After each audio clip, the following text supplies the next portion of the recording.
Nếu việc mình bán này, cái đó việc bán thì bán này, có việc bán này,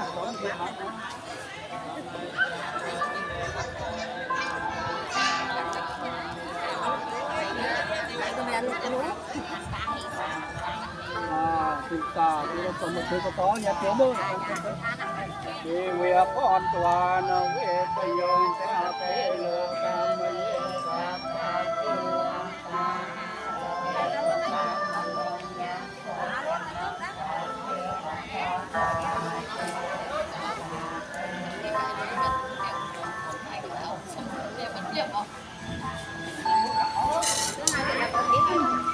bát này cái chia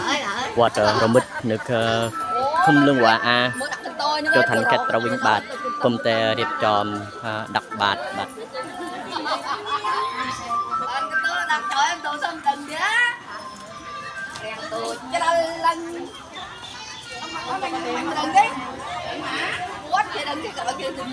mà vui vẻ chung thiệt mà phải nhắm đừng nhắm kịch rồi kịch mình thôi á cả lẽ thảm mà không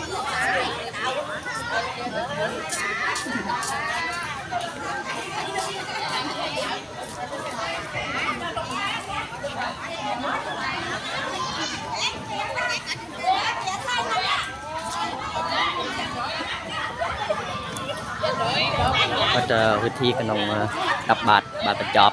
như cái chia đẹp tròn cái nòng bánh tuổi năm tháng mây bò vào bay này khmer bát đẹp tròn bị kia sạch trong bông bồn bát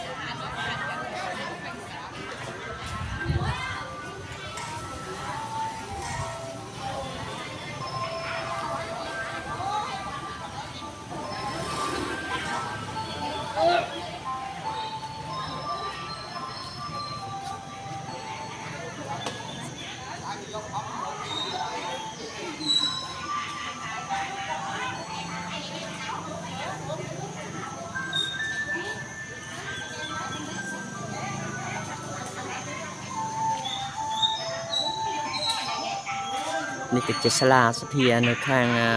กล่าวผมก่อสร้างทำไมบัดผมมันตอนบานบริษัทบัด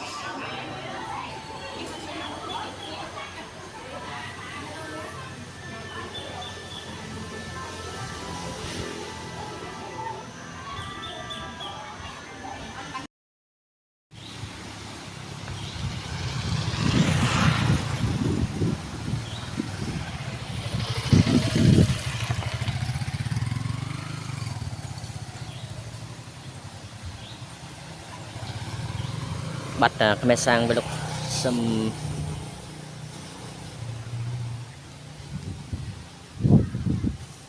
bắt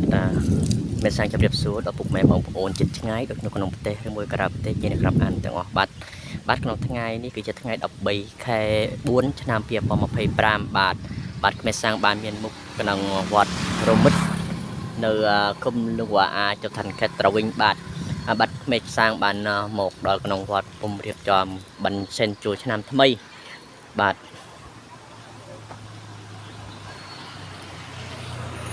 như cái chia Plovia của một bạn hàng đồng cái chia Sala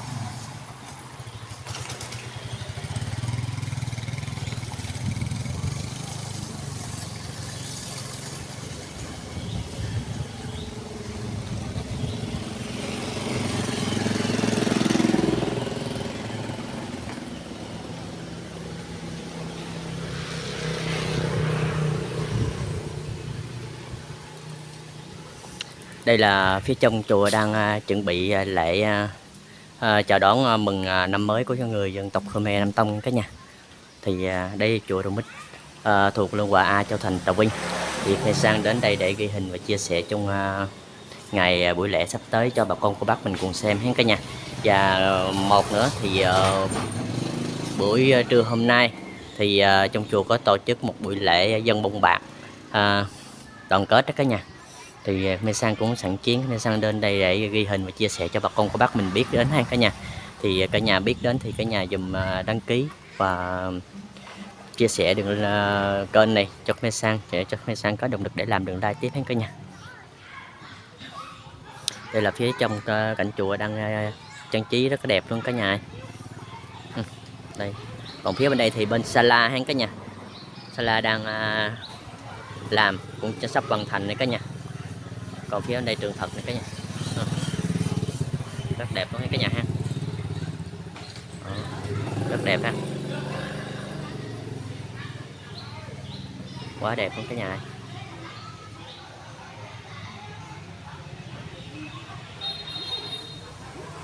Đây Sala này cả nhà. Rất đẹp luôn cả nhà.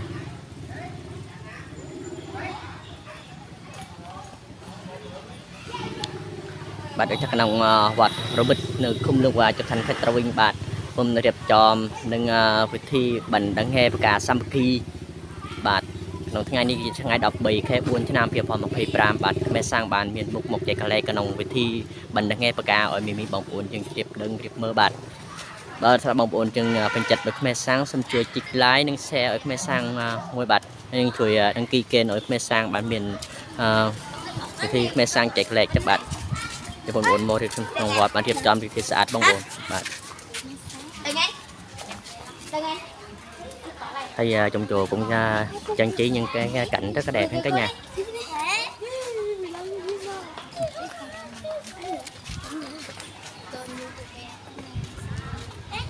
Phía trong của Mê Sang thì đó ngôi chánh điện của chùa Đồng Mít cả nhà,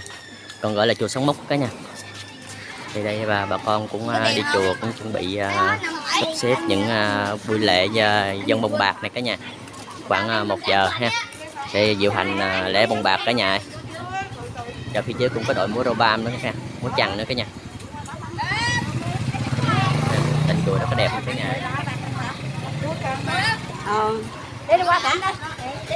Đi chưa đây? Cảnh rất đẹp cả nhà. Đi qua đây Tam qua uống nước Tam. Dạ.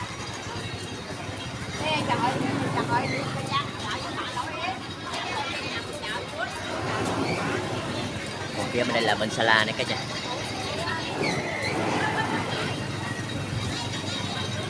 Phía trước ngôi chánh điện thì có một cột cờ này cả nhà nha.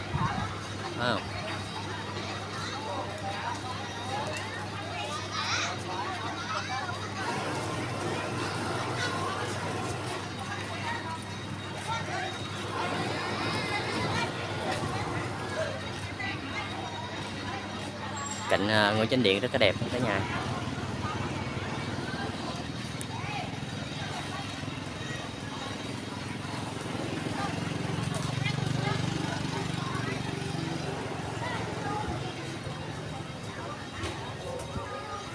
Trong ngày buổi lễ sắp tới cả nhà, buổi 15 là vô đám vô buổi lễ.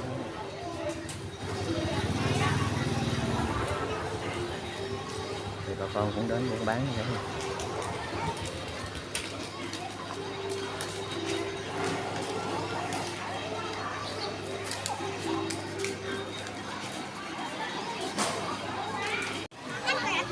Bắt mẹ sang trong tiệp số đó phục mẹ bóng phun chích ngay được trong đồng tết một cặp tết trên cam ạt đó bắt ngày đi khi ngày đọc bảy khe 4 năm phía bóng một pram bắt mẹ sang bàn một đầu vật mít nơi khung lương hòa á cho thành khách trào vinh bắt mẹ sang một chạy cả lệ cái nông vị thi bắn bằng hè cá xăm ký nơi nông ngày đọc bảy bắt khang mục mẹ sang cái chia Sala nâng cầm rò bàm nước hàng cờm bắt khi mình bọc ôn bọt sắt nhưng một rùm trong vị thi đang nghe bạc cả xăm kia thì kia chờ nó bông ôn thì sạch đó nó bông ôn bạn xăm ốc kinh đối tập bông ôn nhưng tam đang trong video mẹ sáng xăm chạy cái cái nòng video ở mẹ sang phong bạch ở mẹ sang miền vị thi đôi tham miền cầm lăng đôi chạy cái nòng vị thi bắn to ở miền bông ôn nhưng bạn đứng bạn đã xăm ốc kinh bạn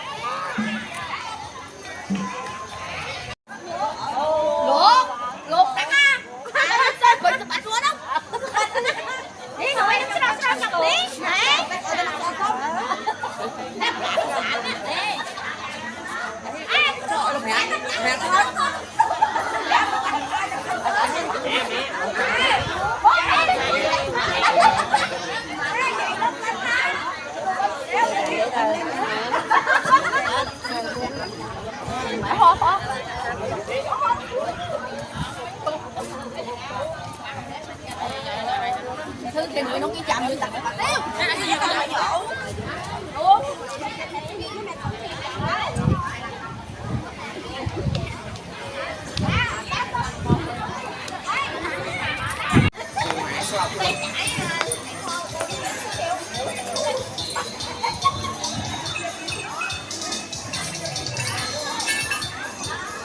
bạn đã trong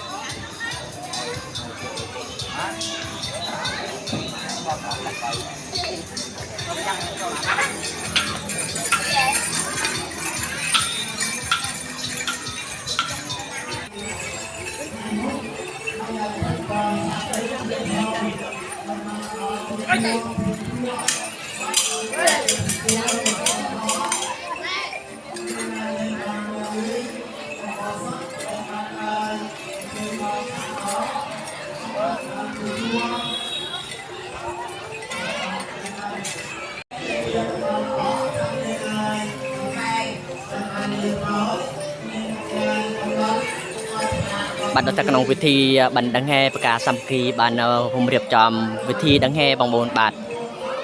ทางบุกเมสังมีตั้งกรมระบามจักสบายบางบนบาท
Ôn thi chào đào tạo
nhưng mà không kẹt cho cái đó cũng kẹt.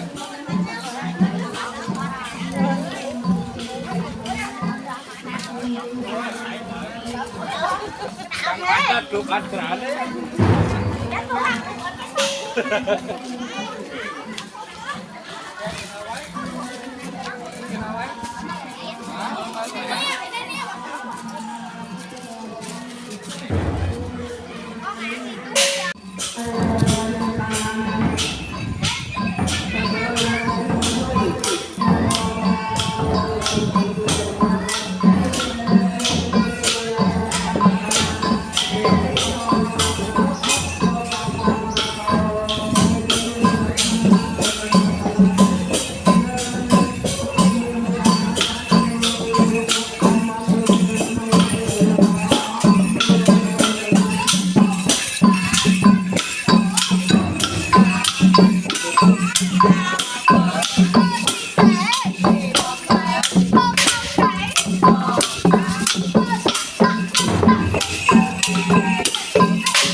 Thường đi gần nhá.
ngoài cái đầm đuôi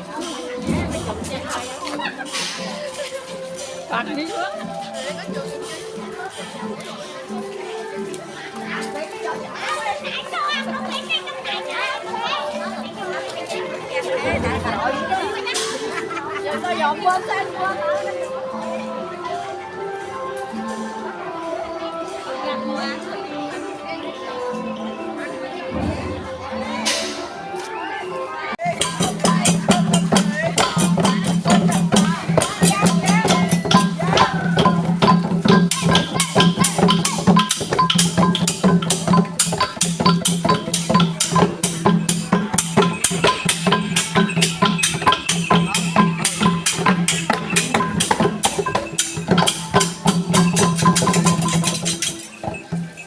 hello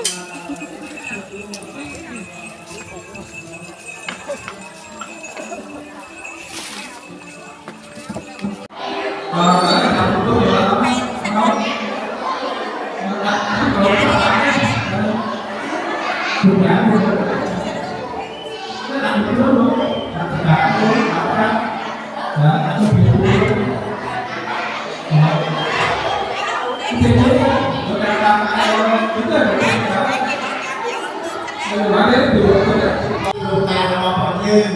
hay như đây có quán có bởi vì của tôi thơ cho nó bắt đầu là phải có một lần này cho một lần lá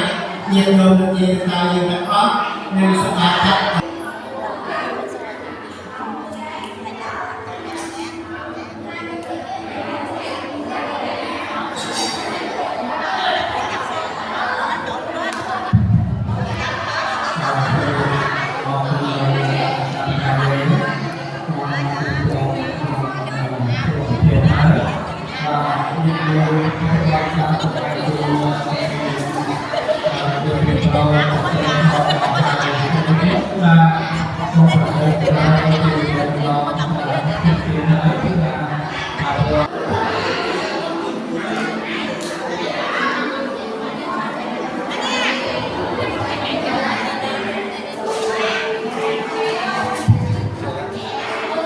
trên cái ta mê trên một cái bò đi sang đó và mà hai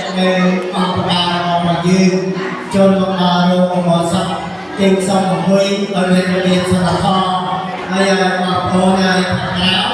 còn giờ là trên sông một từ đó là cái ta mê còn cô lên tới đó đây là sẽ thiên là ta họp đó đây là chúng ta bay một bò dương nên có pro nơi hoặc là cần nhiều đất đây cũng không đây có sang đây sao đây là tôi tiền tầm nốt có sang đây đây là chiều lên Phật đà có bao nhiêu nào nào Phật đà nhiên Phật đà có bao nhiêu